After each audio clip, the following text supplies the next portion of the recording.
Au nom du Seigneur Jésus-Christ, je vous salue. Je rends grâce à Dieu pour la faveur qu'il nous donne d'aller dans les vérités bibliques, qui nous aide par son esprit, afin que nous puissions vous expliquer ce qu'il en est aujourd'hui par rapport au baptême. Nous allons beaucoup parler du baptême. Nous sommes toujours dans le thème procédure de restauration spirituelle. Nous avions vu au premier point qui est Jésus, au second point la nouvelle naissance, pourquoi et comment. Aujourd'hui, nous allons revenir en acte 2:38 pour voir la procédure de restauration, la procédure énoncée par Pierre. En acte 2, verset 38, s'il vous plaît. Il est écrit, Pierre leur dit, répentez-vous et que chacun de vous soit baptisé au nom du Seigneur Jésus-Christ pour le pardon de vos péchés, et vous recevrez le don du Saint-Esprit. Relisons à partir du verset 37, s'il vous plaît. Après avoir entendu ce discours, ils eurent le cœur vivement touché et il dit à Pierre et aux autres apôtres, hommes frères, que ferons-nous? Alors, le contexte ici parle du jour de la Pentecôte où Pierre avait fait un discours éloquent. Les gens ayant le cœur touché demandèrent qu'est-ce qu'ils devaient faire. Alors Pierre leur a donné la procédure au verset 38. Pierre leur dit, répentez-vous et que chacun de vous soit baptisé au nom du Seigneur, au nom de Jésus-Christ pour le pardon de vos péchés et vous recevrez le don du Saint-Esprit. Avec nous, au fur et à mesure que vous nous suivez, vous allez recevoir l'envie ou bien l'amour de l'étude de la parole de Dieu. Il y a une différence entre lire la parole de Dieu et étudier la parole de Dieu. Étudions ce verset. Pierre dit, répentez-vous. C'est quoi la repentance? La repentance, c'est le changement de mentalité. Cela veut dire changer de mentalité, reconnaître son erreur, reconnaître son état de péché et décider de changer. C'est ça que veut dire la repentance. Maintenant, le second point, il est dit, Pierre leur a précisé d'être baptisé pour le pardon de vos péchés. Quelqu'un qui n'est pas encore né de nouveau, le sang de Jésus ne fonctionne pas pour cette personne, s'il vous plaît. Quand vous allez à l'hôpital pour prier pour quelqu'un et que la personne n'est pas née de nouveau, autant la faire naître de nouveau d'abord. Mais quand vous priez et vous invoquez le sang, tout cela ne marche pas. C'est des prières en l'air. Excusez-nous de vous dire la vérité au nom du Seigneur, mais c'est la vérité parce que beaucoup de gens font cette erreur. Ok. Maintenant, si la personne est une personne nouvellement née de nouveau, ce n'est pas le sang qu'il faut évoquer, mais il faut que la personne soit baptisée. Pierre a été clair ici. Faites-vous baptiser, que chacun de vous soit baptisé au nom du Seigneur Jésus-Christ pour le pardon de vos péchés. C'est le baptême qui apporte le pardon du péché pour le chrétien, le nouveau chrétien, la personne qui est nouvellement convertie. Et le troisième point, vous recevrez le don du Saint-Esprit. Allons s'il vous plaît en acte 19. Nous allons expliquer mieux. Parce que les gens disent que le baptême d'eau n'est pas important parce qu'en acte 19, il y a quelques versets qui sont mal interprétés. Nous allons lire à partir du verset 3, acte 19, s'il vous plaît. Il est écrit, il dit, de quel baptême avez-vous été baptisés? Et ils répondirent du baptême de Jean. Alors Paul dit, Jean a baptisé du baptême de repentance, disant au peuple de croire en celui qui venait après lui, c'est-à-dire en Jésus. Sur ces paroles, ils furent baptisés au nom du Seigneur Jésus. Lorsque Paul leur eut imposé les mains, le Saint-Esprit vint sur eux et ils parlaient en langue et prophétisaient. Le verset 5, c'est ce verset qui porte souvent confusion. Il est écrit sur ces paroles, ils furent baptisés au nom du Seigneur Jésus. D'abord, il faut voir le contexte. Les gens que Paul a rencontrés avaient eu le baptême de Jean. Et Paul leur dit non, en réalité, c'est plutôt le baptême au nom de Jésus-Christ qui est valable maintenant. Le baptême de Jean, c'est le baptême de la repentance. Mais le baptême de Jésus, c'est ça qui est important pour vous. Et sur ces paroles, dans d'autres versions, c'est écrit, après ces paroles, ils furent baptisés.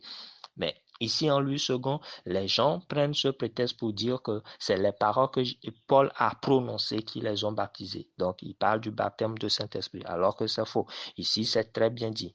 Sur ces paroles, ils furent baptisés. Et le verset 6, après qu'ils furent baptisés, qu'est-ce qui s'est passé? Paul leur a imposé les mains. Et c'est après l'imposition des mains qu'ils ont reçu le Saint-Esprit. Ces deux versets ne sont pas les mêmes. Ces versets parlent de deux étapes distinctes. Ils ont été baptisés et au verset 6, ils ont reçu la manifestation de l'Esprit par imposition des mains de Paul. Revenons en Romains, s'il vous plaît.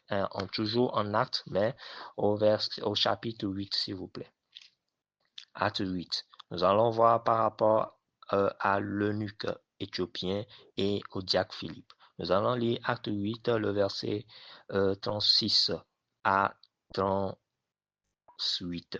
Il est écrit, comme ils continuaient le chemin, ils rencontrèrent de l'eau et l'eunuque dit, voici de l'eau. Qu'est-ce qui empêche que je sois baptisé? Philippe dit, si tu crois de tout ton cœur, cela est possible. L'eunuque répondit, je crois que Jésus-Christ est le Fils de Dieu. Il fit arrêter le char. Philippe et l'eunuque descendirent tous deux dans l'eau et Philippe baptisa l'eunuque. Cela suppose, avant le verset 36, Philippe lui a expliqué des choses et il lui a fait comprendre que c'est important d'être baptisé. Alors l'eunuque lui a demandé au verset 36, qu'est-ce qui empêche que je sois baptisé? Et la réponse de Philippe était, si tu crois de tout ton cœur. Rappelez-vous Romains 19, 10. Donc, à la fin du verset 37, qu'est-ce que l'eunuque a fait? L'eunuque répondit, je crois que Jésus-Christ est le Fils de Dieu. Ça veut dire qu'il a confessé Jésus, il est né de nouveau, c'est bon. Mais la procédure demande qu'il soit baptisé. Alors, après la confession de Romains 19, 10, il faut être baptisé. Le verset 38 dit, il fit arrêter le char et le baptême a été fait. Donc ici, on ne peut pas dire que confesser le Romains 19, 10 remplace le baptême d'eau. Non, c'est faux. Il faut aussi le baptême d'eau. Vous vous souvenez Pierre, quand il était parti prêcher dans la maison de Corneille. Les gens ont reçu le Saint-Esprit sans le baptême d'eau. Oui, des fois, Dieu peut décider de la procédure, des étapes. Voilà. Mais lorsqu'ils ont reçu le Saint-Esprit, cela n'a pas empêché Pierre de leur faire le baptême. Pierre a ordonné qu'on leur fasse le baptême. Lisons en Acte 9, s'il vous plaît. Nous allons voir aussi Saul, qui est devenu Paul. Paul lui-même a été baptisé. Nous allons lire à partir du verset 17. Il est écrit, Ananias sortit, et lorsqu'il fut arrivé dans la maison, il imposa les mains à Saul, en disant, Saul, mon frère, le Seigneur Jésus-Christ qui t'est apparu sur le chemin par lequel tu venais, m'a envoyé pour que tu recouvres la vue et que tu sois rempli du Saint-Esprit. Au même instant, il tomba de ses yeux comme des écailles et il recouvra la vue. Il se leva et fut baptisé. Remarquez la procédure, toujours ici. Ananias est venu pour ouvrir les yeux de Paul et pour qu'il reçoive le Saint-Esprit. Et c'est après qu'il lui a imposé les mains que les écailles étaient tombées des yeux de Paul. Donc, disons qu'il a reçu le Saint-Esprit, puisque les mains lui ont été imposées.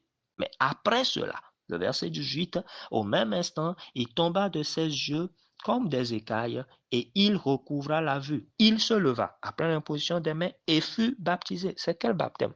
Il a déjà reçu l'imposition des mains, il a reçu le Saint-Esprit. Au même instant, il s'est levé et il fut baptisé. Rappelez-vous qu'en leur temps, il y avait des piscines. Donc, c'est facile en leur temps de baptiser les gens. Allons s'il vous plaît en Tite, s'il vous plaît, Tite 3 verset 5. Nous allons voir la différence entre le baptême de Jean dont a parlé Paul, qui est le baptême de repentance, et le baptême au nom de Jésus-Christ. Alors en Tite 3, le verset 5, s'il vous plaît.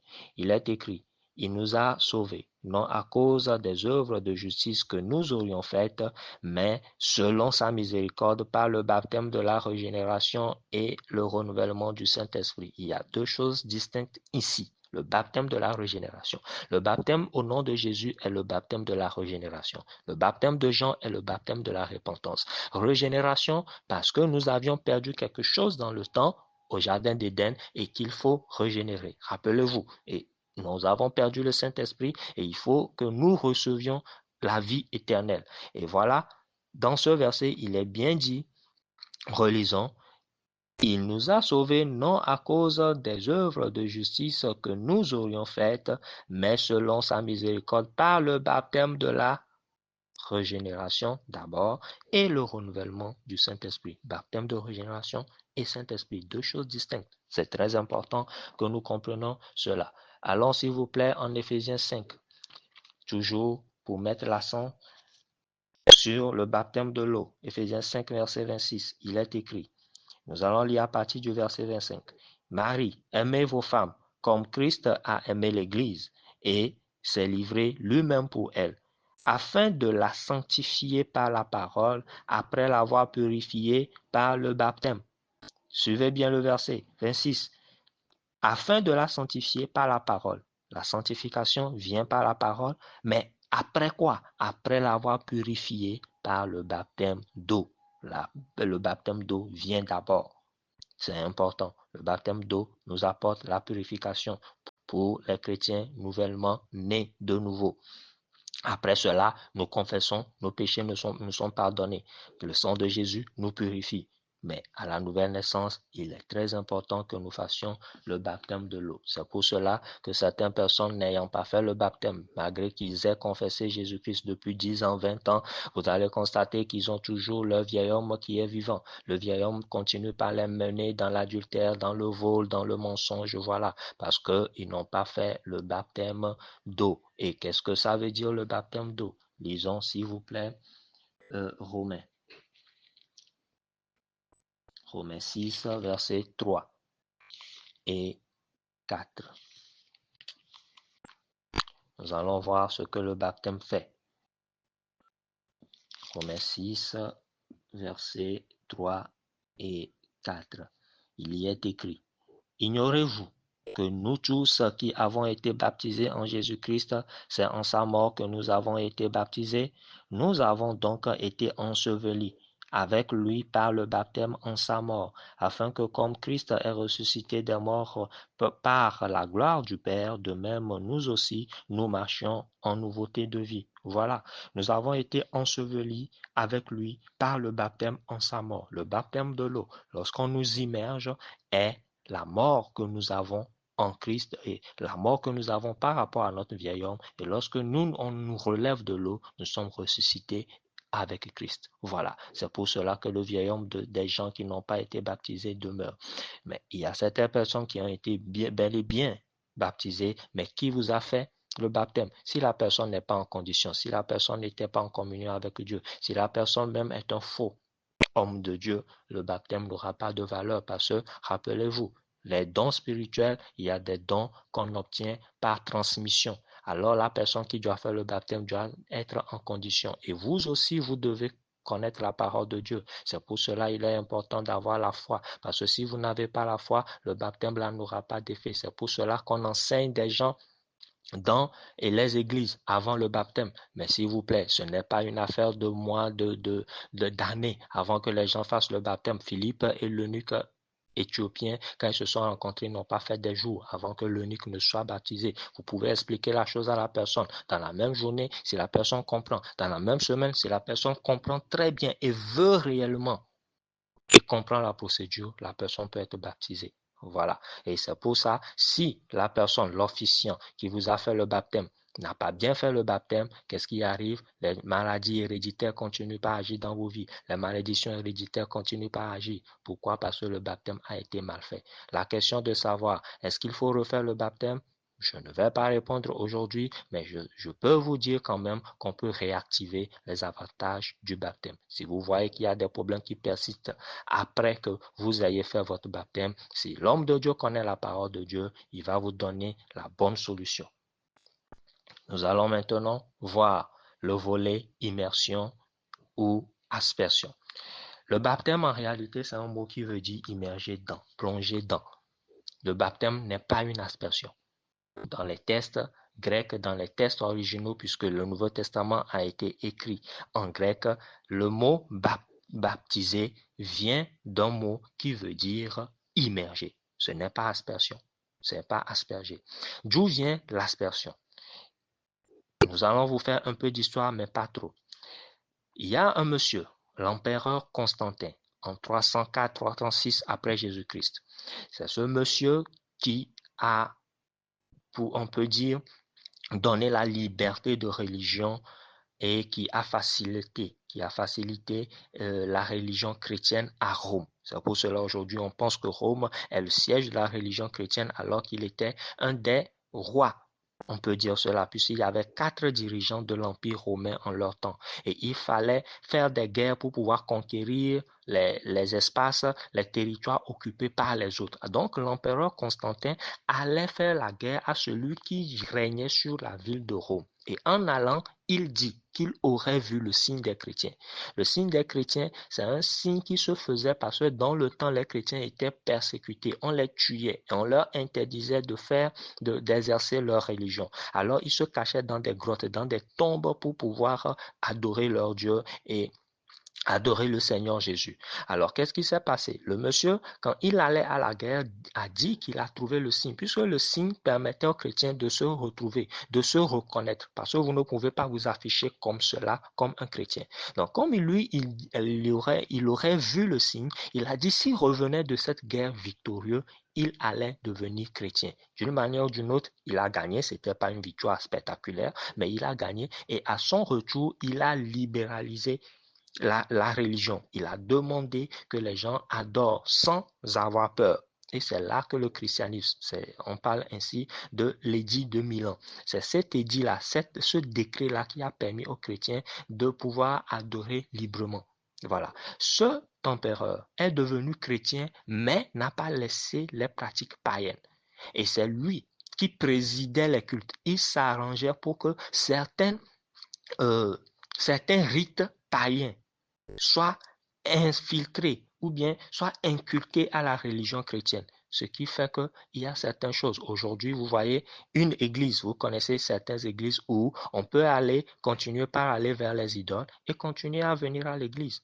Vous suivez mon regard, vous connaissez ces églises-là. Voilà, c'est ce monsieur-là qui a amené ça parce qu'il était empereur, il avait un droit de décision sur la religion chrétienne, puisque c'est lui qui l'a officialisé à Rome. Donc, le monsieur présidait même le culte, malgré qu'il soit toujours païen. Et vous pouvez imaginer que ce monsieur n'a pas été baptisé. Et il présidait comme les papes aujourd'hui. C'est de lui que tout cela est arrivé. Voilà. Donc, il n'était pas baptisé et c'est lorsqu'il mourait, il était mourant, qu'on a pensé le baptiser. Mais on ne pouvait plus le déplacer pour amener auprès d'un cours d'eau. On a dû lui faire un symbole de baptême. Ils ont pris de l'eau et lui ont aspergé sur son lit de mort. Et c'est ce même monsieur à qui on a fait la Sainte Seine sur son lit de mort. C'est pourquoi aujourd'hui, certaines personnes ont peur lorsqu'on leur dit, lorsque quelqu'un est malade à l'hôpital et la personne est gravement malade, vous leur dites, faites-lui la Sainte Seine. La personne va guérir. Ils ont peur. Pourquoi? Parce que l'empereur Constantin était sur son lit de mort. On lui a fait la Sainte Seine avant qu'il ne meure.